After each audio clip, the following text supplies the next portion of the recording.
കലാപരിപാടി സേമിയ ഉപ്പുമാവ് ഉണ്ടാക്കാൻ പോവാണ്. ഫസ്റ്റ് ടൈമാണ് നമ്മൾ ട്രൈ ചെയ്യാൻ പോകുന്നത്. അപ്പോൾ നമുക്കൊന്ന് നോക്കി നോക്കാം. അപ്പോൾ പറഞ്ഞല്ലോ നമ്മളിതാ ഉണ്ടാക്കാൻ പോവാണ്. ഇതിന് വേണ്ട റെസിപ്പി ഭയങ്കര സിമ്പിളാണ്. നമുക്ക് കുറച്ച് ക്യാരറ്റും പിന്നെ നമുക്ക് സവാളയും അരിഞ്ഞെടുത്താൽ മതി. ഇത്രമാത്രം മതി ഇതിലേക്ക് ചേർക്കാനായിട്ട്. പിന്നെ സേമിയവും ഞാനിത് ആദ്യമായിട്ട് കാണുന്നത് അപ്പുറത്തെ വീട്ടിലെ ചേച്ചി കൊച്ചിന് കൊടുക്കുന്നതാണ് ഞാനിതിപ്പോൾ ആദ്യമായിട്ട് കാണുന്നത്. അപ്പം മുതലേ എനിക്കിത് കഴിക്കണം എന്ന് ഭയങ്കര ഒരു ത്വരയുണ്ടായിരുന്നു. പക്ഷെ പിള്ളേരുടെ പാത്രത്തിൽ നിന്ന് കൈയെടുത്ത് വാരാൻ പറ്റില്ലല്ലോ. അപ്പോൾ പിന്നെ ഞാൻ വിചാരിച്ചു ഓക്കെ ഉണ്ടാക്കി നോക്കാം. പക്ഷെ കുറച്ചധികം ലേറ്റായിപ്പോയി. എന്നാലും നമ്മൾ ഉണ്ടാക്കി നോക്കാം. നമ്മൾ സൂപ്പർ മാർക്കറ്റിൽ പോയപ്പോൾ നമ്മൾ സേമിയ വാങ്ങിച്ചായിരുന്നു. പിന്നെ നിങ്ങൾക്ക് ഈ രംഗം കാണുമ്പോൾ ഞാൻ ക്യാരറ്റ് ഉപ്പേരിയാണോ ഉണ്ടാക്കുന്നതെന്ന് ചെറിയൊരു ഡൗട്ട് വന്നായിരിക്കും. പക്ഷേ എനിക്ക് ഈ ഉപ്പുമാവിൽ ക്യാരറ്റ് ഇങ്ങനെ കുറേ കാണണം. എനിക്ക് ഓറഞ്ച് കളറിൽ കാണുന്നതും ഭയങ്കര ഇഷ്ടമാണ്. അപ്പോൾ നമ്മൾ ഇതൊക്കെ നല്ലോണം വേവിച്ചെടുക്കണം. നല്ലോണം വെന്ത് കഴിയുമ്പോൾ ഇത് ഇത്രയും ചെറുതാവും. ഇപ്പം നല്ല ക്രഞ്ചി ആയിട്ട് വന്നിരിക്കും.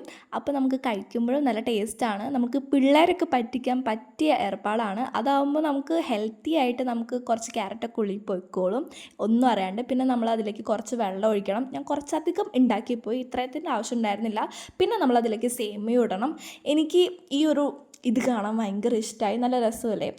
എനിക്കെന്തോ വേറൊരു വെറൈറ്റി ഫീലൊക്കെ കിട്ടിയായിരുന്നു. പിന്നെ ഇത് നല്ലോണം വെന്ത് കിട്ടിയപ്പോൾ നല്ല ടേസ്റ്റ് ഉണ്ടായിരുന്നു. എനിക്ക് നല്ല ഇഷ്ടമായി. പക്ഷേ വീട്ടിൽ വേറെ ആർക്കും ഇഷ്ടമായില്ല.